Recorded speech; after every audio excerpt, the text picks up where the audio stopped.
Ainda sobre o Lula livre, nas redes sociais, uma frase do presidente do Supremo, Dias Toffoli, dita à Veja, tem sido vista como sinal de que a corte se prepara para soltar Lula. A frase é a seguinte, aspas, penso que o julgamento da segunda instância não vai mais provocar tumulto algum. É bom que se diga que não é o ex-presidente Lula que está em julgamento, como muitos acham. O Supremo não vai decidir se solta ou não o ex-presidente nesse processo. O que será analisado é uma questão constitucional abstrata que vai dizer se é possível ou não prender alguém sem justificativa após a condenação em segunda instância ou se devemos aguardar o trânsito em julgado. Há um dispositivo constitucional que diz que ninguém poderá ser considerado culpado até decisão transitada em julgado. É isso que será decidido. Fecho aspas. Em Brasília, se diz que o STF vai soltar Lula de supetão para evitar manifestações. No dia 27, a segunda turma se reúne para analisar pedido da defesa para suspender, na primeira instância, a ação em que o petista é acusado de receber 12,5 milhões de reais da Odebrecht, na forma de um imóvel para sediar seu instituto e um apartamento vizinho à sua residência em São Bernardo do Campo. Segundo o antagonista, a aposta é que os ministros aproveitarão a oportunidade para soltar o ex-presidente presidiário. Nos últimos dias, o STF recebeu uma carta assinada por 17 juristas, advogados, ex-ministros da Justiça e ex-magistrados de cortes superiores de 8 países, todos esquerdistas, que pedem a libertação de Lula e criticam seu processo. Eles afirmam no texto que as supostas mensagens trocadas entre os procuradores de Curitiba e o ex-juiz Sérgio Moro, que eles tratam como verdade absoluta, estarreceram todos os profissionais do direito. Isso é tudo conversa fiada, é tudo ativista da esquerda que tem aí as suas alianças internacionais e usa esse pessoal de fora para tentar legitimar as narrativas do pessoal aqui de dentro do Brasil. Agora, o Toffoli, ele sempre quer falar sobre abstrações, né, Augusto Nunes?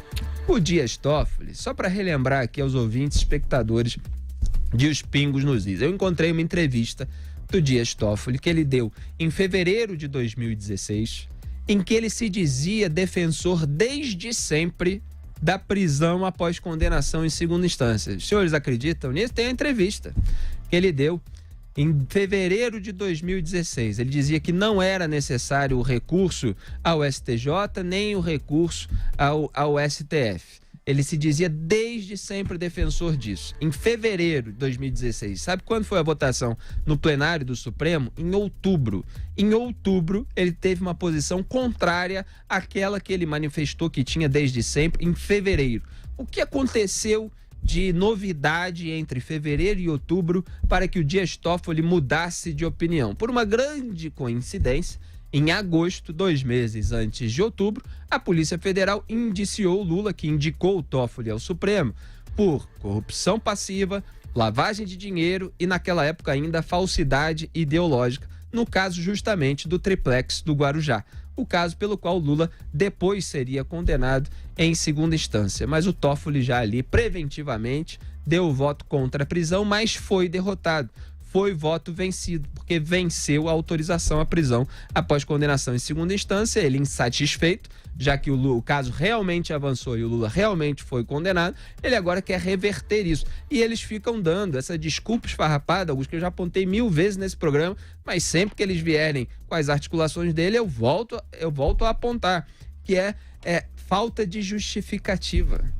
Quer dizer, eles tentam confundir a execução provisória da pena, que é a prisão após condenação em segunda instância, com os requisitos da prisão preventiva, que é aquela ainda durante a investigação, numa fase muito anterior do processo. A prisão preventiva requer justificativa. Você tem que mostrar que existe risco de fuga, existe risco à ordem legal, existe risco de destruição de provas. Por isso se está prendendo ainda o potencial, o possível crime, o suspeito, né, a palavra usada, ainda durante a investigação. Agora, a justificativa para se prender criminosos condenados em segunda instância é justamente o crime ou os crimes que eles cometeram.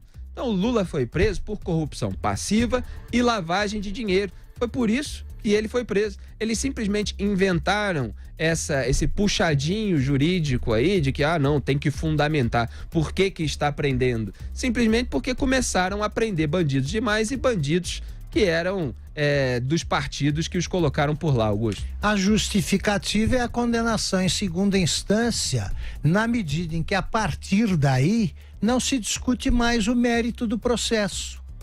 Quem é considerado culpado em segunda instância é culpado e ponto final. Ele vai apresentar recursos à terceira instância, depois ao Supremo, que não mudam o julgamento do mérito. Ele não pode sofrer ter direito a um novo julgamento. É importante deixar isso claro. Depois de condenado em segunda instância, não se discute mais se é culpado ou não. É culpado sim. E essa é a justificativa para que comece a cumprir a pena. Vamos lembrar que essa medida, e se eles lembram, se não é só pelo Lula, há outros, sim, o que agrava a questão. Há mais de 170 mil criminosos que poderão ser beneficiados por essa irresponsabilidade. O juiz Sérgio Moro, que é muito cauteloso, disse tudo numa entrevista, isto é, o que eles querem é libertar o Lula. É isso que, se viesse numa das mensagens desse Verdevaldo aí seria, meu Deus, como é que o Moro disse isso? Mas eles querem mesmo só soltar o Lula. O Felipe lembrou bem o exemplo do Toffoli. Eu acrescento o exemplo do Gilmar Mendes. Sempre foi a favor do começo do cumprimento da pena depois da condenação em segunda instância. Prender o Lula, ele mudou de ideia. Zé Maria Trindade. Olha, eu sempre achei que isso provocou um desserviço ao país. Acho que isso provocou uma reversão, até deseducou, porque, veja bem, a condenação é em primeira instância. Isso é a condenação. E o Brasil inteiro entendia assim, foi condenado em primeira instância e já começa a cumprir a pena. Existem exceções, sim, são as exceções. E aí acabou invertendo o processo, né? Hoje todo mundo sabe, todo mundo acha que tem que chegar ao Supremo. O Supremo faz o controle constitucional, não está aí para ficar soltando bandido.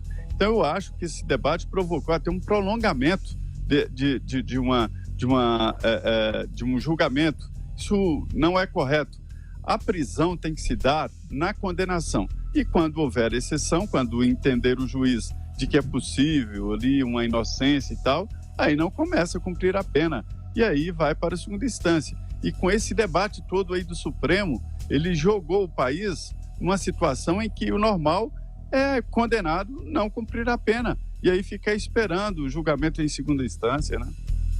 E eu só queria completar, Felipe, comentando essa carta assinada por 17 juristas, advogados, ex-ministros da Justiça, ex-magistrados de cortes superiores de 8 países.